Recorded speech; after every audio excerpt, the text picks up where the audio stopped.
être mère de famille d'un petit de 1, 2, 3 ou 4 ans et être Miss France, pour connaître concrètement ce que ça représente, je me dis que c'est vraiment très difficilement conciliable.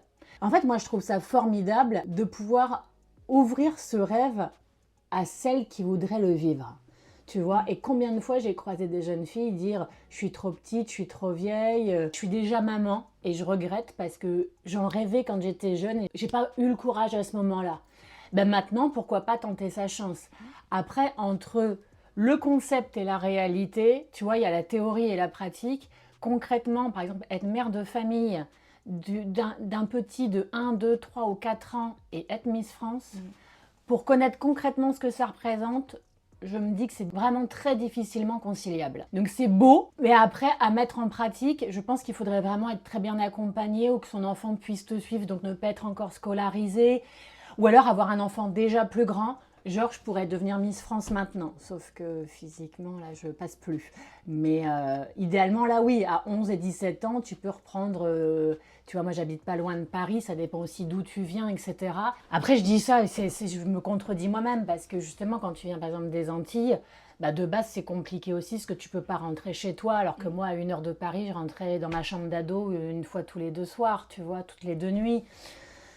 Je dis juste que pour l'inclusion, c'est génial. Et que je vois aujourd'hui, tu as des Miss bien plus âgées qu'avant, c'était 23 ans max, qui sont déjà mamans, qui ont la trentaine. Tu n'en as pas dans les candidates à l'heure actuelle, mais tu peux avoir effectivement une femme transsexuelle. Donc, moi, je trouve juste que c'est la vie et que c'est bien de ne pas avoir de carcan et à la rigueur de même pas en parler et que la réalité et que la vie soit faite de gens tels qu'ils sont sans se poser la question de, tu vois, de quoi que ce soit. Oui, voilà. Totalement.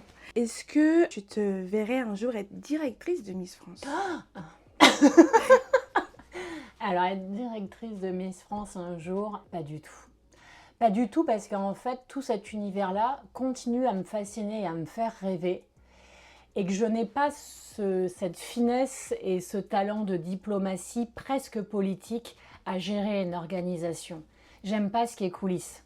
Moi, j'aime bien rêver comme quand j'étais jeune fille et que je rêvais de cette couronne de Miss, de princesse, comme je rêve aujourd'hui de partager avec le public en radio, en télé. J'aime ce lien, ce fil conducteur et je n'aime pas avoir le revers de la médaille. Et là, je l'ai. Il y en a dans tous les métiers. Mais je veux dire, j'ai pas envie de devoir creuser concernant et découvrir les coulisses. Moi, je me souviens, j'ai débarqué à Miss France, j'avais été élue Miss Picardie 3 semaines avant. Je suis arrivée dans la valise, j'avais même pas une robe. Donc on m'en prêtait. Donc c'est-à-dire que je suis pas la mieux placée pour donner des conseils, hormis celui de, comme tout, de prendre les choses telles qu'elles se présentent et peut-être ne pas être trop formatée. Je trouve que globalement, il y a beaucoup de formatage, et je ne parle pas pour les Miss, mais on veut rentrer absolument dans une case et peut-être qu'on est trop préparé, trop apprêté, trop lissé, trop cliché, et qu'en fait, c'est chouette d'être spontané, de ne pas réciter un discours, tu vois. Pour celles que j'ai la chance de croiser, même en Miss régionale, moi, c'est toujours ce que je leur dis. Que tu vois, il y a aussi être là au bon moment, au bon endroit, mais tu vois, de avoir cette fraîcheur et cette spontanéité, c'est à ce moment-là où tu as peut-être un charisme qui va faire te différencier des autres. Donc, je veux dire, on peut pas être d'être soi, quoi. Les autres sont déjà pris, hein. Donc, sois toi, voilà. Et surtout, ne te tais pas. Pardon. Génial. Parfait.